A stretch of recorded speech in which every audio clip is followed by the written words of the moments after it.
Hello friends, मैं सी अपनी जैन आपका स्वागत करता हूं आपके अपने यूट्यूब चैनल पर। दोस्तों, आज की वीडियो काफ़ी इंपॉर्टेंट है। छोटी सी एक वीडियो रहेगी। वीडियो को पूरा आपको एंड तक देखना है। मैं आपको एक तरीका बताने वाला हूं जिससे आप काफ़ी हद तक अपना टैक्स सेव कर सकते हैं। 2 लाख तक की वैल्यू तो जनरली इसमें आप सेव कर पाएंगे। वीडियो को पूरा एंड तक देखिएगा। तरीका मैं आपको बता रहा हूँ, आपको फॉलो करना है। सपोर्टिंग डॉक्यूमेंट्स पहले तैयार करने हैं। बिना सपोर्टिंग डॉक्यूमेंट्स के अगर आप करेंगे तो उसमें रिस्क रहेगा, तो वो देख लीजिएगा आप एक बार। तो मैं यहाँ पर बात करूंगा, इस वाली वीडियो में जो बात करूंगा वो मैं बात करूंगा सैलरीड एसएससी के लिए।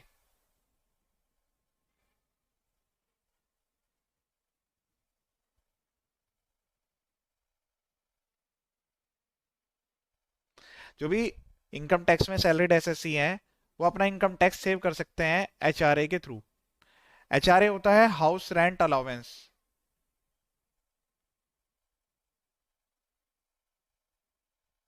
जरूरी नहीं है कि आप एक्चुअल में रेंट पे रहते हो, बट इसके आपके पास सपोर्टिंग डॉक्यूमेंट्स होना जरूरी है।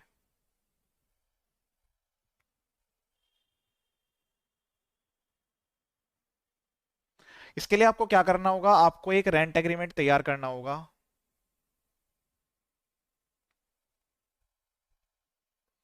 रेंट एग्रीमेंट आपको बनाना है। अगर आप इसको बना सकते हैं अपने किसी फैमिली मेंबर के नेम पर, तो वेल एंड गुड रहेगा, या फिर आप इसमें किसी रिलेटिव की भी हेल्प ले सकते हैं। सबसे इंपॉर्टेंट पॉइंट आता है कि सर, क्या मैं एक्चुअल में रेंट पे नहीं रहता हूं फिर भी मैं एचआरए क्लेम कर सकता हूं? जी हाँ, आप इसको क्लेम कर सकते हैं। एक कंडीशन और इसमें आती है, पहले मैं आपको ये बता देता हूँ उसके लिए क्या करना है। आपको एक रेंट एग्रीमेंट तैयार करा लेना है। और रेंट एग्रीमेंट में क्या करना है, रेंट एग्रीमेंट में आपको एक रेंट रखना है फिक्स, जितना भी आप रखना चाहें। इसके लिए मैं आपको बता देता हूँ, एचआरए में जो डिडक्शंस मिलती है उसका एक क्राइटेरिया होता है, फिक्स क्राइटेरिया होता है इनकम टैक्स में। इसको क्लेम करने की जो लिमिट होती है वो मिनिमम ऑफ द 3 होती है। Minimum of the following. ये छोटा सा पार्ट है, ये भी आप देख लीजिएगा, 2 सेकंड का है, इसमें कोई ज्यादा बड़ा पॉइंट नहीं रहेगा। इसको भी आपको समझना जरूरी है। सबसे पहला आता है कि एक्चुअल रेंट आपको पे करना जरूरी है।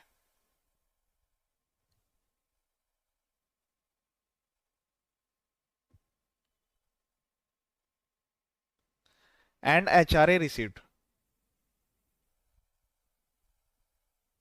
इसका मतलब क्या है कि आपको जो भी आपकी कंपनी है जहां से आप सैलरी लेते हैं, वहां पे आपको ये वाला पॉइंट, मतलब जो एचआरए लेने वाला पॉइंट है, ये आपको आपकी सैलरी के पार्ट में मिलना चाहिए।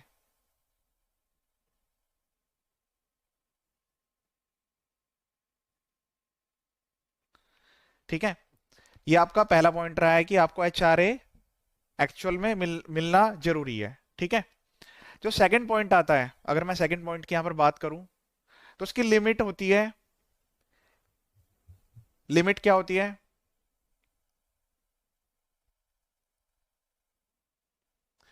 50% of basic salary plus DA for metro cities. तो उसका मैक्सिमम अमाउंट जो आपको मिलेगा वो मिलेगा 50% ऑफ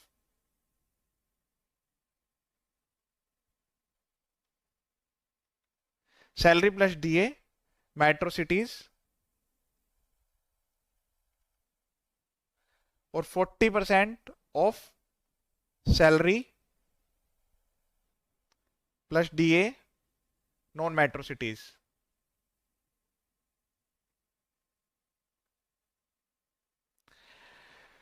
थर्ड पॉइंट आता है, थर्ड बहुत ही आसान पॉइंट है। जितना भी रेंट एक्चुअल में पेड कर रहे हैं आप,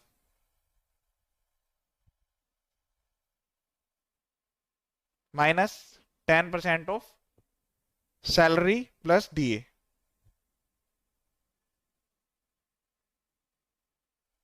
एक चीज का आपको ध्यान रखना है कि जो भी इन तीनों में से मिनिमम आए, वही आपका होगा इनकम टैक्स में अलाउड एज एचआरए। ठीक है, ये तो मैंने एक छोटा सा पार्ट है यहाँ पर कवर कर दिया, आपको एचआरए के बारे में थोड़ा सा हिंट दे दिया कि आपको कितना क्लेम करना है। इससे आप बेनिफिट ज्यादा जान पाएंगे कि कितना यहाँ पर आपको रेंट एग्रीमेंट बनाना है, क्योंकि बेसिकली हमारा जो क्राइटेरिया यहाँ पर रहेगा वो रेंट एग्रीमेंट बनाने का रहेगा, हमें रेंट एग्रीमेंट कितना बनाना है, कितने वैल्यू का। तो मैं एक एग्जांपल ले लेता हूँ आपको समझाने के लिए, कि जो सैलरी प्लस डीए है वो एक एम्प्लॉय का 10 लाख है,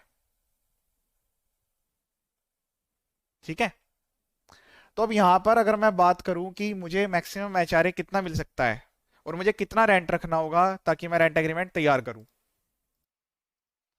हम यहां पर अपने एग्जांपल में ले लेते हैं मेट्रो सिटीज, कि जो पर्सन है वो मेट्रो सिटीज में रहते हैं। और यहां पर मैं अगर उस वाले क्राइटेरिया की बात करूं तो यहां पर 50% होगा इसका। अगर हम पहली कंडीशन की बात करें तो वो आएगा यहाँ पर 5 लाख। दूसरा आएगा मेरा जहां पर मुझे एचआरए रखना है, तो मैं यही तो फिगर निकाल रहा हूँ कि मुझे एचआरए कितना लेना है। थर्ड यहां पर आता है कि एक्चुअल में रेंट पेड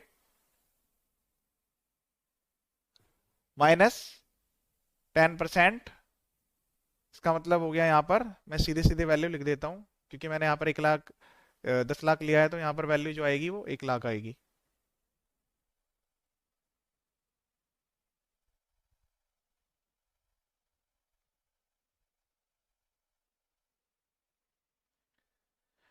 तो मुझे इन तीनों में से मिनिमम वैल्यू मिलने वाली है।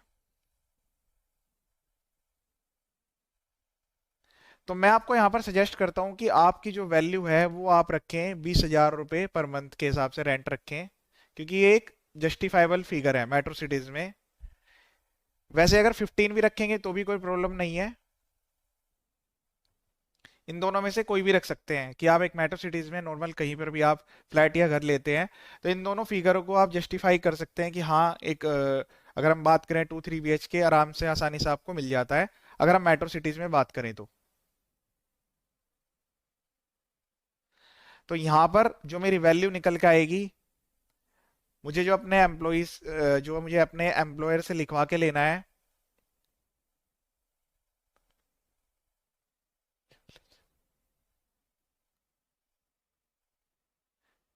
तो इन तीनों में से जो भी मिनिमम होगा, इसका मतलब मुझे यहाँ पर जो डिडक्शन मिलेगी वो मिलेगी 1,40,000 की। अब यहाँ पर आप खुद से लगा सकते हैं कि आपको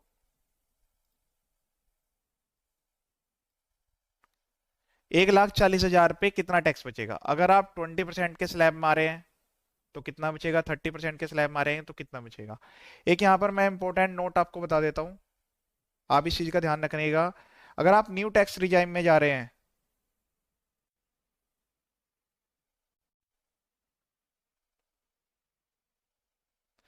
तो आपको एचआरए नहीं मिलने वाला है, नो एचआरए। तो इसके लिए आपको अगर इसका बेनिफिट लेना है तो आपको ओल्ड टैक्स रिजाइम में ही अपनी रिटर्न फाइल करनी होगी।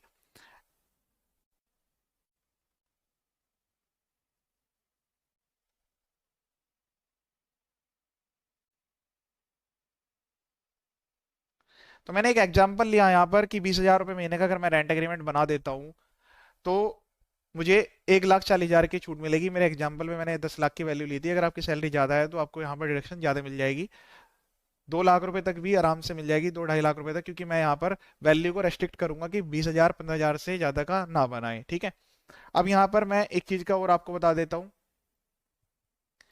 कि आपको जो भी आपके लैंडलॉर्ड है या ओनर है प्रॉपर्टी के,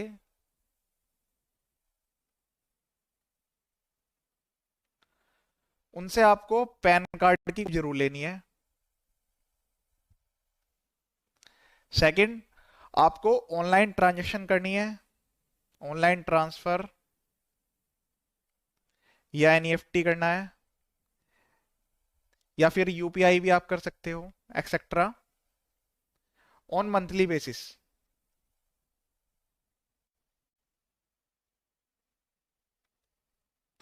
या अब आपको ये चीज खुद से यहाँ पर देखनी होगी कि खुद से कि आप ये जो पैसा आपने दिया है फैमिली मेंबर को दिया है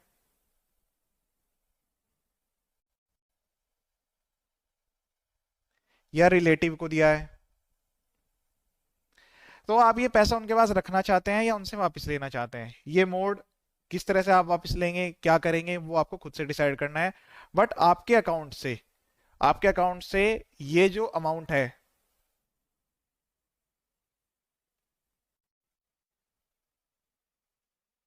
ये मंथली बेसिस ट्रांसफर होना जरूरी है। क्योंकि अगर मंथली बेसिस ट्रांसफर नहीं होता है तो फिर आपके सपोर्टिंग नहीं बनेंगे, रेंट एग्रीमेंट से कुछ भी प्रूफ नहीं होता है।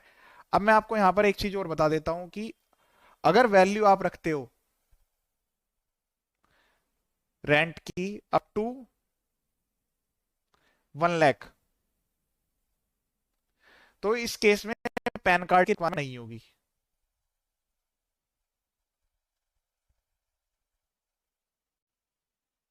पैन कार्ड जो है वो रिक्वायर्ड नहीं होगा। और आप जो ये ऑनलाइन ट्रांसफर वाली जो कंडीशन है,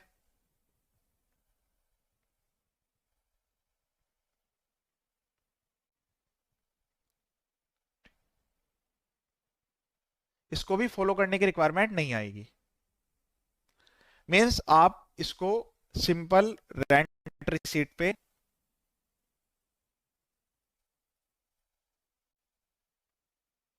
कैश में भी दिखा सकते हैं।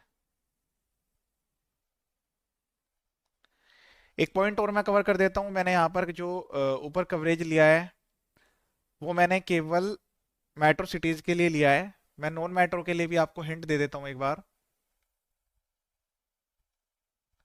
नॉन मेट्रो सिटीज का क्या मतलब है कि जहां पर आप जॉब करते हैं वो मेट्रो सिटीज हैं, नॉन मेट्रो सिटीज हैं। तो यहां पर जो रेंट रखना है आपको,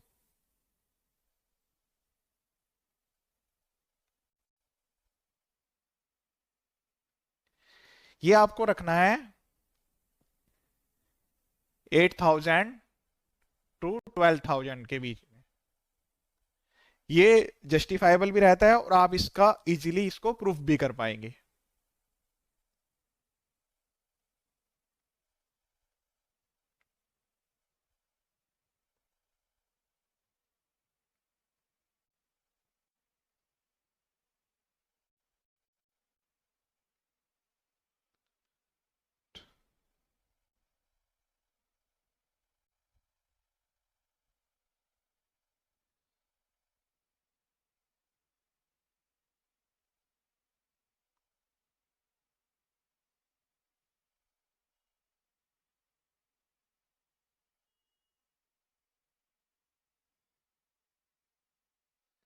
तो ये तीनों चीजें आपको अपने पास रखनी है कि आपको सैलरी में, सैलरी जो स्लिप मिलती है उसमें एचआरए को अलग पार्ट करके दिखाना है, या आपका जो एनुअली स्टेटमेंट आता है सैलरी का उसमें इसका पार्ट अलग से होना जरूरी है। दूसरा, रेंट पेमेंट की जो रसीद है वो आप रख सकते हैं। अब यहाँ पर आता है कि सर रेंट एग्रीमेंट कैसे बनाएं, तो उसका एक सिंपल सा फॉर्मेट है, फॉर्मेट मैं आपको बता देता हूँ।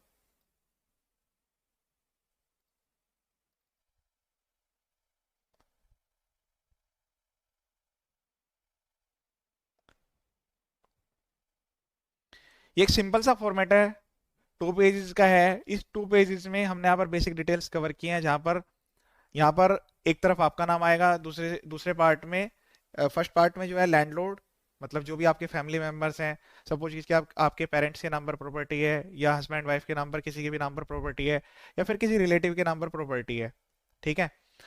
तो वहां पर क्या होगा कि उनका नेम आ जाएगा, डिटेल्स आ जाएंगी, रेंट मैंने बताया था 11 महीने का आप ये रेंट एग्रीमेंट बनवाइएगा। सिंपल सा फॉर्मेट है, ये मैं आपके साथ शेयर कर दूंगा। अब यहाँ पर क्वेश्चन आता है कि सर हम इसको जो यहाँ पर हम इसको बनवाएंगे वो कितनी वैल्यू पे बनवाएं। तो यहाँ पर सिंपली ज़्यादा कोई हार्ड एंड फास्ट रिक्वायरमेंट नहीं होती है, बस इसको आपको 50 रुपीज़ के स्टैम्प पेपर पे बना कर रख लेना है और उसके बाद इसको नोटराइज करा के सेफ अपने पास रख लेना है। तो मैं, जैसा कि मैंने आपको बताया था कि यहाँ पर सैलरीड एसएससी के लिए एचआर की डिडक्शन मिलेगी। डिडक्शन कितनी मिलेगी, रेंट एग्रीमेंट बनाना है, कैसे बनाना है। अब यहाँ पर मेन पॉइंट आता है कि सर हम रेंट पे नहीं रहते हैं, हम तो अपने घर में रहते हैं, तब भी ले सकते हैं। हाँ, आप ये क्लेम कर सकते हो, बट आपके पास सपोर्टिंग डॉक्यूमेंट होना जरूरी है। तरीका मैंने आपको बता दिया है कि आपको फैमिली मेंबर के, रिलेटिव किसी की भी हेल्प लेते हुए ये रेंट एग्रीमेंट बना लेना है, सिग्नेचर करके रेंट एग्रीमेंट सेफ तरीके से रख लेना है। मंथली रेंट ट्रांसफर करने की रिक्वायरमेंट तब आती है जब आपका रेंट जो है वो 1 लाख रुपीज से ज्यादा का होगा। अगर उससे कम का है तो फिर आप कैश में भी दिखा सकते हैं, बट उसकी भी रेंट रसीद आप हर महीने तैयार करके रख लीजिएगा। अगर आप इस थ्योरी को यूज करते हो जो मैंने आपको बताया, अगर आप आसानी से इसको यूज करते हैं तो इसको यूज करते हुए आप जो है 1 लाख से लेकर 2 लाख तक का अपना वैल्यू पर टैक्स सेव कर सकते हैं। अब उसकी वैल्यूज भी अलग अलग होती है कि अगर आपकी सैलरी 20% के स्लैब में आती है तो 20% रहेगा, अगर 30% के स्लैब में आती है तो 30% रहेगा। तो यहाँ पर जो टैक्स की सेविंग है एटलीस्ट 20-30% की तो होगी ही होगी। और ओल्ड टैक्स रिजाइम में आपको रहना है। 5 में मैं इसलिए नहीं कवर कर रहा हूँ क्योंकि 87 की रिबेट मिल जाती है 5 लाख तक, तो अगर उससे ऊपर ही आपकी वैल्यू जा रही होगी तो इसलिए मैंने 5% वाला कवर नहीं किया गया। तो यहाँ पर इस चीज को यूज करते हुए जो कि आप अभी तक नहीं कर रहे होंगे, क्योंकि आपको ये नहीं था कि हम रेंट पे रहते ही नहीं, हम तो अपने हाउस में रहते हैं, तो हम इसको क्यों क्लेम करेंगे। तो ये सबसे अच्छा और सबसे बेनिफिशियल तरीका है, क्योंकि देखिए सैलरी के केस में क्या होता है कि काफी हाई रेट से टैक्स लग जाता है सैलरी के ऊपर। तो आप इस तरीके को फॉलो करिए, इस तरीके को यूज करते हुए अपने टैक्स को सेव करिए। अगर इसमें फिर भी कोई पॉइंट में या किसी तरह से कोई भी कंफ्यूजन आपको आता है तो आप मुझे ईमेल कीजिए, कमेंट बॉक्स में कमेंट कीजिए, आपकी पूरी इसमें हेल्प की जाएगी। टैक्स सेविंग का ये तरीका था आज सैलरीड एसएससी के लिए। नेक्स्ट वीडियो में हम डिस्कस करेंगे कि नॉन सैलरीड पर्सन कैसे टैक्स सेव करें, क्योंकि जो एचआरए है उसका जो डिडक्शन का जो सेक्शन है वो अलग है, वो केवल स्पेशलाइज है जो कि सैलरीड पर्सन को ही मिलता है सेक्शन 10 के अंदर में। ये कवर होता है हमारा सेक्शन 10 में। इससे नेक्स्ट वीडियो में मैं डिस्कस करूंगा कि नॉन सैलरीड पर्सन मींस उस डिडक्शन को सैलरी वाले भी और नॉन सैलरी वाले भी ले सकते हैं, आसानी से क्लेम कर सकते हैं। उसके लिए क्या क्या डॉक्यूमेंट तैयार करने होंगे, किस तरह से आपको बनाना होगा, वो सारी चीजें मैं नेक्स्ट वीडियो में डिस्कस करूंगा। इसके अलावा ये मेरा यूट्यूब चैनल है, आप यूट्यूब पर सर्च कर सकते हैं सीए पुनीत जैन के नाम से, आपको चैनल मिल जाएगा। गूगल पर भी सर्च करेंगे तो आपको सारी डिटेल्स मिल जाएगी। इसमें काफी वीडियोज को अपलोड किया गया है, ये वीडियो आपके बेनिफिट के लिए, आप चैनल सब्सक्राइब करें या ना करें पर वीडियोज एटलीस्ट जरूर देखें। प्लेलिस्ट बनाई गई है, प्लेलिस्ट में अलग अलग वीडियोज प्रोवाइड की गई हैं। जीएसटी, इनकम टैक्स, एमसी के कंप्लायंस, आरओसी के कंप्लायंस को लेकर काफी सारी वीडियोज हैं। ये वीडियो आपके लिए 100% बेनिफिट देने वाली है। आज की वीडियो देखने के लिए थैंक यू सो मच।